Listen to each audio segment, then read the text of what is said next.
ជំរាបសួរលោកគ្រូហើយក៏សួស្តីទៅដល់និស្សិតរួមចំនួនទាំងអស់គ្នាថ្ងៃនេះនាងខ្ញុំនឹងមកបកស្រាយអំពី driver at Berry to go green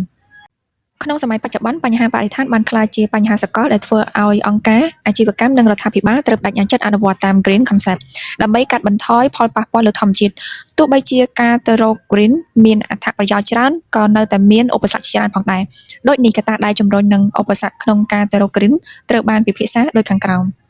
ចំណុចទី1ការការពារបរិស្ថាន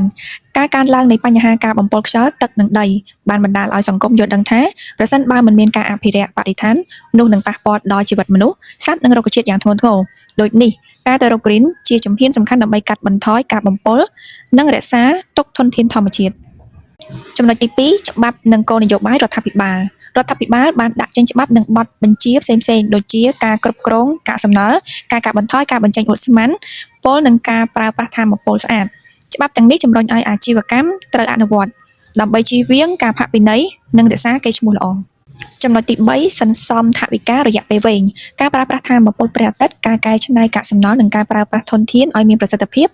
អាចជួយកាត់បន្ថយចំណាយក្នុងអាជីវកម្មរយៈពេលវែងចំណុចទី4ទំនួលខុសត្រូវសង្គមរបស់អាជីវកម្មអង្គការដែលអនុវត្ត Green ទទួលបានការជឿជាក់ពីអតិថិជននិងសង្គមដែលជួយបង្កើតរូបភាពល្អនិងភាពប្រកួតប្រជែងលើទីផ្សារចំណុចទី5តម្រូវការទីផ្សារអតិថិជនសម័យថ្មីចូលចិត្តផលិតផលដែលមានស្លា Eco Friendly និង Green Product ដែលធ្វើឲ្យអាជីវកម្មត្រូវផ្លាស់ប្ដូរខ្លួនឯងឲ្យសមស្របនឹងតម្រូវការទីផ្សារឧបសគ្គក្នុងការ Go Green ឬក៏ Barrier to Go Green ទី1 High Initial Cost ចំណាយដំបូងខ្ពស់ការទិញបច្ចេកវិទ្យាថ្មីៗឧបករណ៍ថាមពលស្អាតៗនិងការកែប្រែប្រព័ន្ធប្រតិកម្មត្រូវការថវិកាច្រើនដែលធ្វើឲ្យអាជីវកម្មតូចៗពិបាកក្នុងការអនុវត្ត Lack of knowledge and skills ខ្វះចំណេះដឹងនិងជំនាញបុគ្គលិកនិងអ្នកគ្រប់គ្រងមួយចំនួនមិនទាន់យល់ច្បាស់ពីអ្វីទៅជា Green Technology និងវិធីអនុវត្តដែលមានប្រសិទ្ធភាពទី3 Resistant to change ការមិនចង់ផ្លាស់ប្ដូរមនុស្សមួយចំនួនចូលចិត្តរបៀបធ្វើការបែបចាស់ៗហើយមិនចង់ផ្លាស់ប្ដូរទៅវិធីថ្មីៗទេដែលធ្វើឲ្យការអនុវត្ត Green មានការលំបាក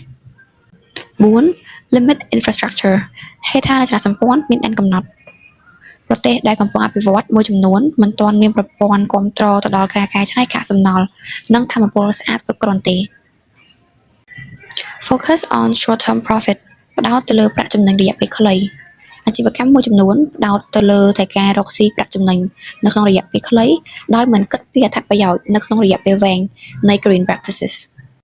សរុបសេចក្តីមក driver និង barrier to go green បង្ហាញថាទោះបីជាមានកត្តាជំរុញជាច្រើនក៏ដោយ